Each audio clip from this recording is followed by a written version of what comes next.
Yes, reka nongere ngusuze kandi nguhe ikaze wahisemo kudukurikira by'umwihariko we wateye intambwe ugakanda subscribe ku Ibendera TV.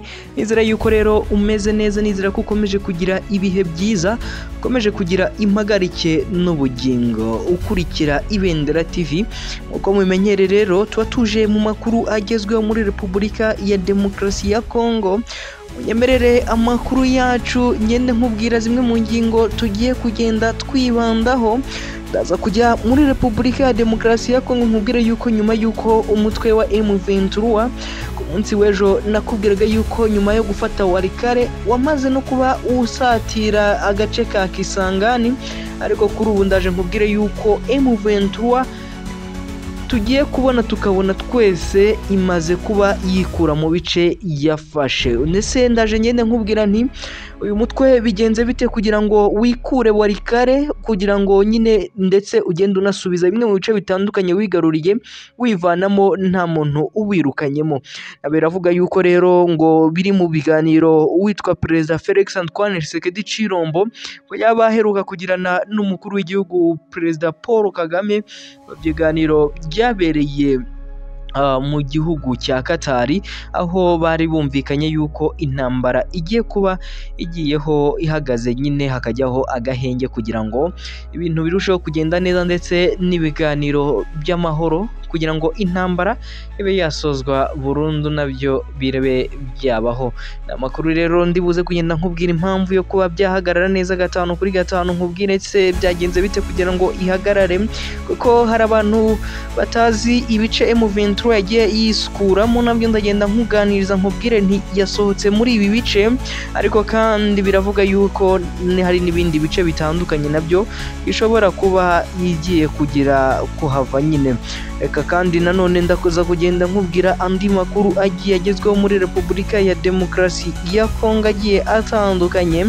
Ndaza kugenda nkubwira yuko muri Repubulika ya Demokarasi ya Kongo nyuma y'uko ejo nkubwiye yuko ihuriro Alliance Fleuve Congo M23 ryiteguraga kwakira impuguke za Loni kugira ngo babe bagirana ibiganiro ku ihagarikwa ry'intambara, ariko kuri ubu inkuru igezweho nuko M23 imaze gutangaza yuko itashyakiriye izi mpuguke.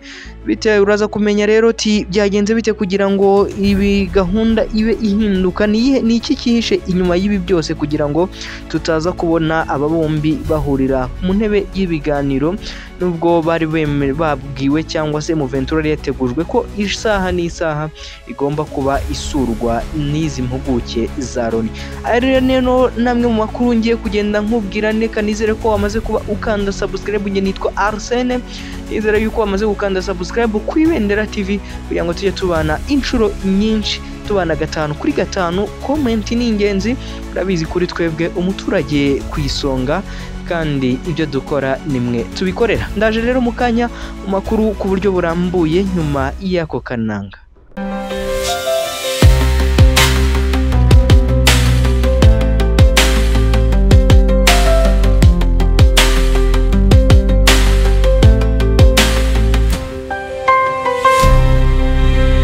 Reka nkubwire yuko umutwe wa M23 wamaze kubutangaza ku mugaragaro yuko abasirikare bawo yamaze kuba ibavana mu mujyi yaherukaga kwigarurira nyine uyu mutwe. M23 wamaze kubutangaza ko wavanye ingabo zawo mu mujyi wa Walikale ndetse no mu nkengero zawo nyuma y'iminsi mike ziwirukanyemo ihuriro ry'ingabo za leta ya Repubulika ya Demokarasi ya Kongo. Inakubwiraga kandi mu minsi yashize ko M23 ubwo mu minsi yashize tariki ya 19 aribwo yasatiriye umujyi wa Walikale, ndetse abasirikare batandukanye ba FARDC, aba M23 ndetse n'abandi batandukanye bagenda bikura mu bice byinshi bigiye bitandukanye byo muri uriya mujyi wa Walikale, birangira uyu mujyi ufashwe mu mahoro nta mirwano ikabije ibayemo. Nakubwira kandi ko kuri umuvugizi w'uyu mutwe Lawrence Kanyuka amaze kwemeza aya makuru mu itangazo yasohoye kuri uyu wa gatandatu yavuze ko iki cyemezo kiri mu murongo w'agahenge ku ruhande rumwe n'agahenge katangajwe kwa 22 Gashyantare 2025 ndetse ngo bikaba biri no mu murongo wo gushyigikira gahunda z'amahoro zigamije guteza imbere ibisabwa ngo habe ibiganiro bigamije gukemura impamvu umuzi w'amakimbirane yo mu burasirazuba bwa Repubulika ya Demokarasi ya Kongo. Ku wa 19 Werurwe kandi nibwo M23 yari yigaruririye mujyi ni nyuma y'uko ingabo za leta ya Repubulika ya Demokarasi ya Kongo zari ziwurimo zafataga icyemezo cyo guhunga ndetse zigenda zigana Kisangani. Byavugaga yuko rero M23 ngo yaba yahise ifatiraho ikirukankana izi ngabo, aho byavugaga yuko nta gihindutse ngo M23 ishobora kwisanga Kisangani, naho yamaze kuba itangaza ko uyu mujyi yamaze kuba wigarurira ni nyuma y'uko ingabo za FARDC zari ziwuhungiyemo. Kandi uko tubizi aho ingabo za FARDC zigiye niho M23 ihita ijya gufata byihuse, ntabwo M23 igifata agace kuko yabipanze, ahubwo aho herekeje ingabo za FARDC M23 ihajya igiye gutabara abaturage bikarangira ihise inigarurira ako gace. Ariko kandi yavuze ko umuvugizi yavuze ko iki cyemezo kigikiye ibiganiro gahunda y'amahoro kuko kwa 19 Werurwe nibwo M23 yigaruriye uyu mujyi wa Walikale nyuma y'uko ingabo za leta zari ziwurimo zafataga iki cyemezo cyo guhungira Ikisangani. M23 nyuma yo kuvamo kandi yamaze gusaba abawutuyemo ndetse n'abayobozi b'inzego z'ibanze gufata ingamba zo kwicungira umutekano mu rwego rwo kurinda abaturage ndetse no kurinda ibyabo. Yavuze basabye ko bagomba kuba maso ndetse bagahora bacanye ku jisho kugira ngo batazakorwa mu jisho n'ingabo cyangwa se inyeshyamba za FARDC, bavuga yuko zisahura abaturage ndetse zikaba zinagenda zica bamwe abandi zibafata ku ngufu. Ni amakuru kandi yagiye atandukanye agenda yemezwa umunsi ku wundi. Uyu mutwe M23 yavuze ko ishyigikiye amakimbirane ifitanye na leta ya Kongo, ishyigikiye ko nyine aya makimbirane yakemurwa mu mahoro.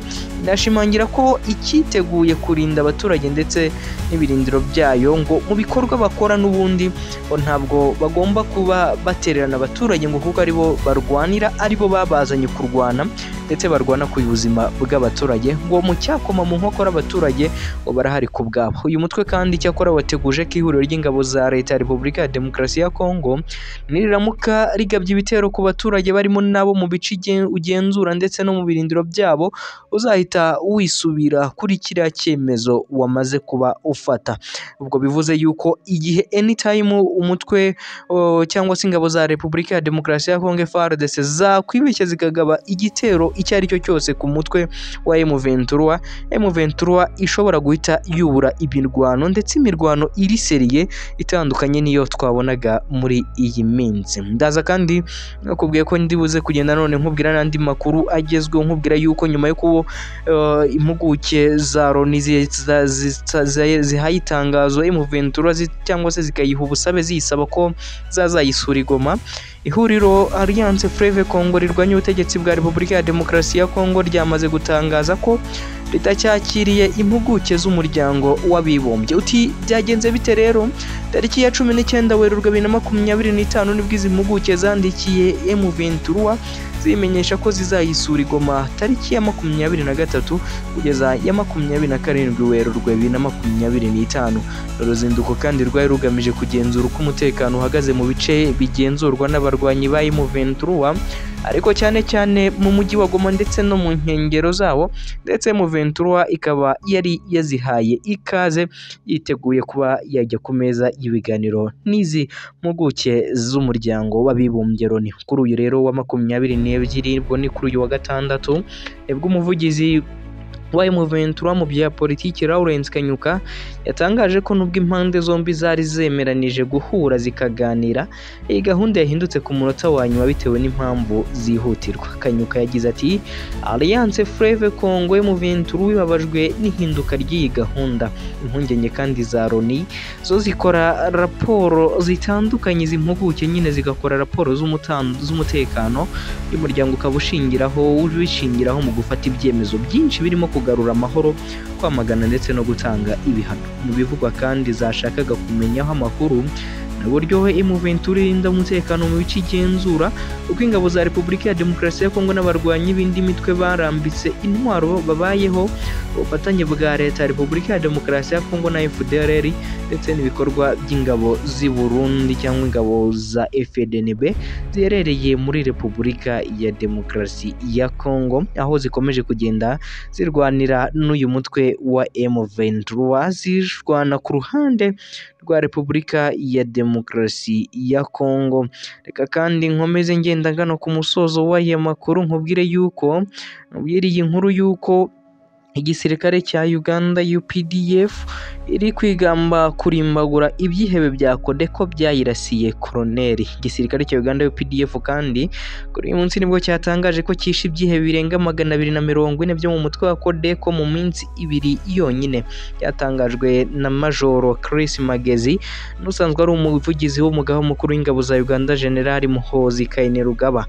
Binyujije rero ku rubuga rwe rwa X yavuze ko mu mirwano yari imaze iminsi 2 ibera hitwa Fataki, UPDF yiciyemo ibyihebe 242. Majoro General Magezi yavuze ko biriya byihebe bya Codeco byishwe nyuma yo kugaba ibitero ku ngabo za Uganda ziri mu gace ka Fataki igerageza kuzihirukana. Mu gitondo rero cyo kuwa 4 no kuwa 5 nibwo Codeco yagerageje gutera UPDF gusa ibikoze igasubizwa inyuma nyine. UPDF kandi bwa kinyeshyamba 31 zizo zishwe kuwa 3, izindi 211 zipfa ejo kuwa 4. Igisirikare kandi cya Uganda cyakora bakivuga ko imirwano yacyo na Codeco cyagitakarijemo umusirikare umwe, abandi 4 babasha kuba bayikomerekeramo. Amakuru kandi avuga ko mu barasiwe muri iyi mirwano harimo Colonel David Byaruhanga wari umuyobozi wa brigade ya 109 ya UPDF. Kuwa 5 kandi nibwo uyu musirikare yapfiriye mu bitaro bya Nakasero azize ibikomere by'amasasu yarashwe. Mu byumweru bike bishize nibwo UPDF kandi yohereje mu ntara ya Ituri no mu nkengero zawo z'umujyi wa Bunia mu rwego rwo gukumira ubwicanyi Codeco yari imaze iminsi ikorera abaturage. N'ubwicanyi uyu mutwe w'iterabwoba wo wari umaze igihe ukorera abaturage biganjemo mu bwoko bw'Abahema bo muri Ituri nyine batuye muri uyu mujyi wa Ituri. Nshuti bakunzi bacu rero nyemerere ngende ngana ku musozo w'amakuru yaragezweho mbashimira uburyo tuba twabanye kuva ku ntangiro y'aya makuru, kuva mu gitondo ku nkuru ya mbere tugenda tukurekurira ukazamuka ukageza aka kanya tukiri kumwe. Nizera yuko rero ukomeje kugira ibihe byiza, bifuriza kunogerwa n'ubuzima, mbifuriza kugira impagarike n'ubugingo, mbabwira ati ciao ciao, mukande subscribe ubundi tujye twibanira 5 kuri 5.